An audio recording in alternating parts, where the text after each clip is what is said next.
এই জন্য আল্লাহ নবী বলেছেন,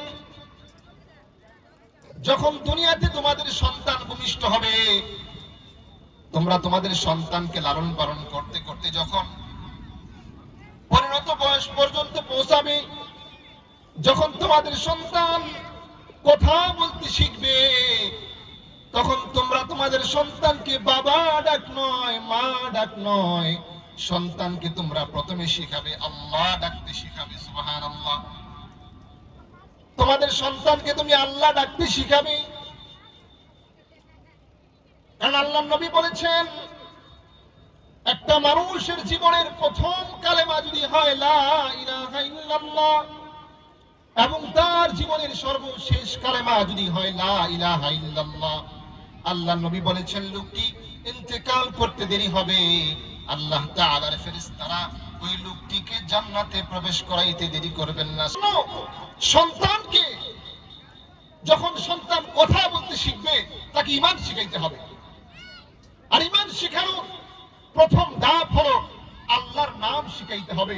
আগে বাবা ডাক নয়, আগে মা ডাক নয়, আগে দাদা ডাক নয়, দাদি ডাক নয়, বরং সন্তানকে আগে আল্লাহ ডাকতে শিখাতে হবে। বলেন ঠিক কিনা? কারণ আপনার সন্তান যখন আল্লাহ ডাক শিখবে, আস্তে আস্তে যখন তার মধ্যে বুঝ হবে, সে যখন বড় হবে আর তার জবান দিয়ে সে আল্লাহ ডাকবে, সে আল্লাহকে খুঁজে পাবে না। তখন বাবাকে প্রশ্ন করবে, মাকে প্রশ্ন করবে, মা বাবা, আমার জন্মের পর আমি যখন কথা বলতে শিখেছি, তখন তোমরা আমাকে আল্লাহ ডাক শিখাইছো, কিন্তু কোনোদিন তো আমার কাছে আল্লাহর পরিচয় দাও নাই। তোমার কাছে আমি আল্লাহর পরিচয় জানতে চাই, আল্লাহর পরিচয় আমাকে দাও। তখন মা, তখন বাবা, তখন সন্তানকে বলবে, সন্তান, যে আল্লাহর নাম তোমাকে শিখাইছি, এই আল্লাহ এমন এক মালিক, যে মালিক শুধুমাত্র তোমাকে বানায় নাই, তোমার মা বাবাকে বানায় নাই। এই মালিক আসমান জমিন গ্রহ নক্ষত্র চন্দ্র সূর্য যা কিছু আছে সব কিছুকে ওই মালিক বানাইছেন। তিনি এমন একজন মালিক, যে মালিকের থেকে ক্ষমতাবান কোন মালিক দুনিয়ার জমিনে নাই।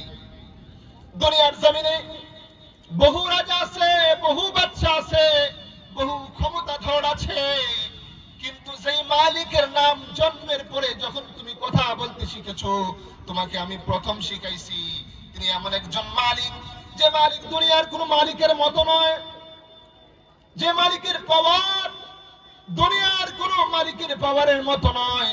সেই মালিক এমন একজন মালিক, সেই মালিক কোরআনে কারিমের মধ্যে বলেছেন, কুলিল্লাহুম্মা মালিকাল মুলক তুতিল মুলকা মান তাশা। তিনি এমন একজন মালিক, যিনি কখনো তাকে কেউ ক্ষমতায় বসাইতে পারে না, কেউ তাকে ক্ষমতা থেকে নামাইতেও পারে না, বরং তিনি এমন একজন মালিক, তিনি সব সময় মানুষকে, দুনিয়ার মানুষকে ক্ষমতার মধ্যে বসায়, আবার ক্ষমতা থেকে নামায়। ওয়াতুইজ্জু মান তাশা ওয়া তুযিল্লু মান তাশা। তিনি এমন একজন মালিক, যাকে কেউ ইজ্জত দিতে পারে না, কেউ তাকে বেইজ্জতিও করতে পারে না, বরং তিনি এমন একজন মালিক, তিনি যখন চান যাকে চান যেভাবে চান ইজ্জত দেন, আর যখন চান যাকে চান যেভাবে চান বেইজ্জত করেন। তিনি এমন একজন মালিক, তিনি যদি কাউকে ক্ষমতা দান করেন, দুনিয়ার কোন মানুষের ক্ষমতা নাই যে ওই লোকটাকে ক্ষমতা থেকে নামায়া দিবে। আবার তিনি যদি কোন মানুষকে ক্ষমতাচ্যুত করেন, দুনিয়ার কোন মানুষের ক্ষমতা নাই যে তাকে আবার ক্ষমতার মধ্যে বসাইবে। তিনি এমন একজন মালিক, যে তিনি যদি কোনো মানুষকে ইজ্জত দান করেন, দুনিয়ার কোনো মানুষের ক্ষমতা নাই তাকে বেইজ্জত করবে।